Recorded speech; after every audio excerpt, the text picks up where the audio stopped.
కన్నయ్య కాదమ్మ నేను కంటి పాపాల చూసుకుంటాను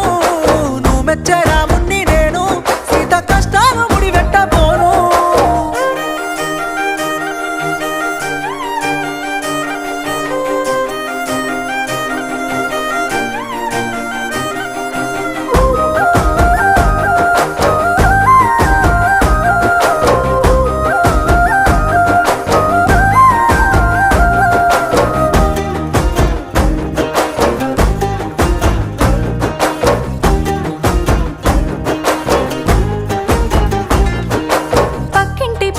ముందింటి మమత ఇంటెనకనే ఉండే కాపోల రజిత వరస గలుపుకొని సరస మారుతుంటే సరిసక మనసుల తెగవాల పోత